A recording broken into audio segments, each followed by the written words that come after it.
Ang reading mo, Scorpio, welcome back to our channel. Naway nasa mabuti kayong kalagayan while watching the channel.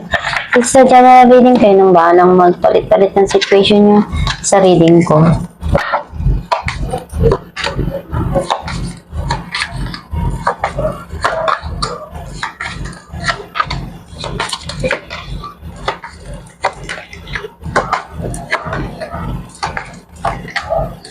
At the bottom of the deck, Three of Pentacles. I feel like yung nakikita ko dito, andun yung mga bagay na ginagawa mo lahat na paraan para maiayos or mabuild ko ano yung mga bagay na pangarap mo sa buhay mo. Some of you pwedeng may mga inaalam ka dito para makatulong sa financial mo. Ang mensahe ng card mo, sometimes andun yung mga bagay na nagpapalungkot sa puso mo or you feel negative sa financial na bibitin, sa panggastos. Some of you pwedeng may mga bagay na naramdaman mong nag-iisa ka, naghahanap ka ng makakausap, ng makakasama na mahihingahan mo ng mga nararamdaman mo. Nakikita ko na may mga bagay dito na na-overcome mo. Mas matatag ka na, mas strong ka na dahil may mga pagsubok na nalagpasan mo. Nagkaroon ng paghihiwalay, ng pagkakagulo dun sa sitwasyon na yun. Some of you may papasok na new beginning dito. May paparating na success and victory towards you. Someone na pwedeng kumukontrol sa buhay mo or pwedeng ikaw to na you feel restricted in a certain situation sa buhay mo. May mga bagong ideas na nagda-download, papasok sa isipan mo na pwedeng makatulong sa mga dumarating na sitwasyon sa buhay mo. Some of you pwedeng mayroong darating na communication dito and clarity. Nakikita ko na may mga bagay ka dito na kailangan pagdesisyonan, pag-isipan ng mabuti. Kasi may mga sitwasyon na pwedeng kailangan mong iayos or itama. Some of you pwedeng ikaw yung itatama or ikaw yung magtatama dun sa isang sitwasyon na hindi naman sobrang malaki or big deal para sa'yo. You manifest a lot of changes sa buhay mo. Some of you pwedeng may travel na darating or iniisip mo. Clarify natin ang Five of Pentacles, Nine of Swords, and Seven of Cups. Nakikita ko dun yung lungkot mo. May mga dumarating sa buhay mo na opportunity na napakawalan mo and hindi mo inaasahan na or nanghihinayang ka dahil hindi mo nakuha ko ano yung ikakasaya ng puso mo. Clarify natin ang the Tower, Six of Swords, and Ten of Wands. Nakita ko na nandun yung unti-unti ka na nag-heal. May mga bagay ka na pinagdaanan na nalagpasan mo. Nagkaroon man ng end dun sa situation na yon. Alam mo naman kung ano yung responsibilidad mo, especially sa sarili mo. You are calm na ngayon, mas okay ka na, kalmado ka na, alam mo na kung ano yung dapat mong gawin sa mga dumarating sa buhay mo. Clarify natin the Emperor, Ten of Wands, and the Hermit. Sobrang dami mong pinagdaanan, nalagpasan mo yon, at ngayon pinag-isipan mong mabuti kung ano yung way na makakatulong dun sa mga gusto mong ma-achieve sa buhay. Ayaw mong masira yung plano mo, kaya kinokontrol mo yung gusto mong gawin or yung nararamdaman mo para hindi maudlot ano yung mga bagay na plano mo. Clarify natin ang Judgment, King of Swords, and the Wheel. Nakikita ko na may mga bagay ka dito na gusto mong sabihin. And nagkaroon man doon ng end yung cycle na yon, may new cycle na papasok, which is yung peace of mind and harmony. May mga gagawin ka dito na para sa'yo, yun yung tama. Some of you, pwedeng someone sa buhay mo na gusto niyang makipag-communicate, pero dun sa paraan na alam niya. And gusto niya magkaroon ng pag-aayos dito, ng harmony yung situation na yun. Clarify natin ang Strength,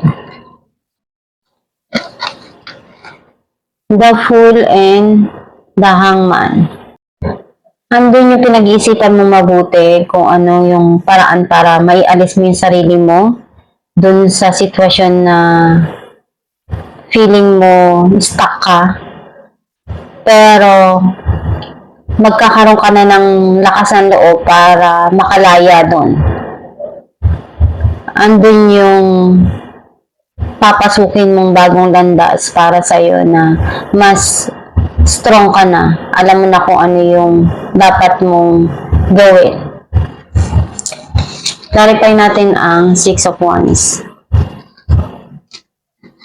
Wheel of Fortune, and Eight of Wands. May message dito na darating, pwedeng nasa malayo yung tao or pwedeng ikaw. May mga bagay dito na marireceive mo na success, pwedeng opportunity. May new cycle na papasok na maganda para sa'yo na back-to-back na opportunity na mapagtatagumpayan mo. Clarify natin ang Ace of Swords, King of Cups, and King of Wands. Dalawang tao sa buhay mo, may communication dito, and also andun yung nagkakaroon na ng clarity dun sa situation na to, kasi andun yung passion and love. Clarify natin ang the World, Six of Wands, and Three of Cups. Andun yung success pa rin para sa'yo pagdating dito sa pakikipag-ayos. Magiging maganda yung darating na pag-uusap. Pwedeng galing sa malayo. Or meron kasi ditong travel na nakikita ko na magkakaroon ng celebration, i-enjoy mo. And passion mo to Some of you need to chill, enjoy yung buhay kung anong meron ka ngayon. Kasi kung ano yung mga bagay na ikakasaya ng puso mo, gawin mo, i-enjoy mo lang. As long na wala kang nasasagasaan na ibang tao at masaya ka sa ginagawa mo, gawin mo, go for it. And huwag mo lang kalimutan na magdasal palagi. Every time na may mga bagay kang uumpisahan para magabayan ka. Amin natin ka naman sa'yo ng yung gabay.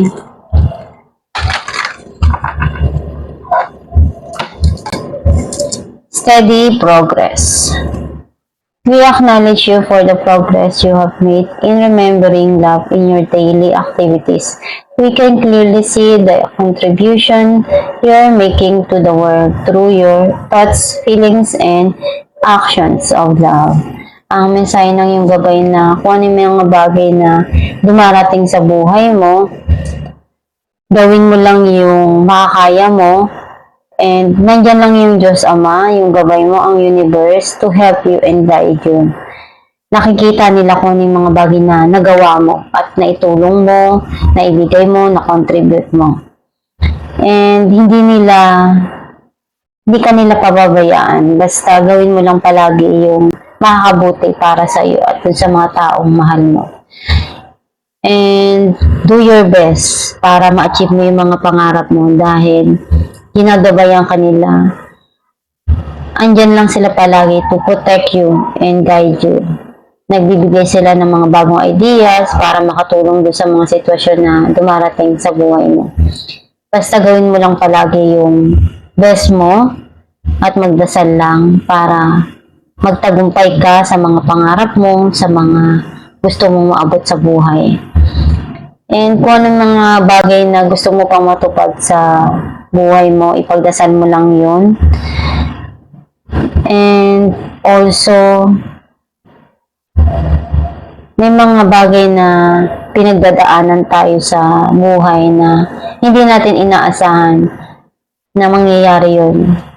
Mga pagsubok na pinagdaanan natin sa nakaraan or sa hinaharap. Basta isipin mo lang na may mga sitwasyon na kailangan mong ma-experience para mag-grow ka at may matutunan ka doon. Once na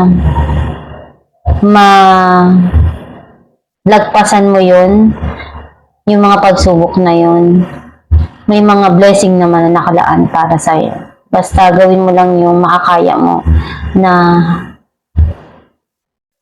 malagpasan yung mga dumarating na sitwasyon sa buhay mo. At nandyan lang yung gabay mo to help you and guide you at ang Diyos Ama. Magdasal lang palagi para matupad mo pa yung pangarap mo. At itong yung reading, Scorpio. Kung nakaresonate ka, kindly comment down below. Thank you for watching.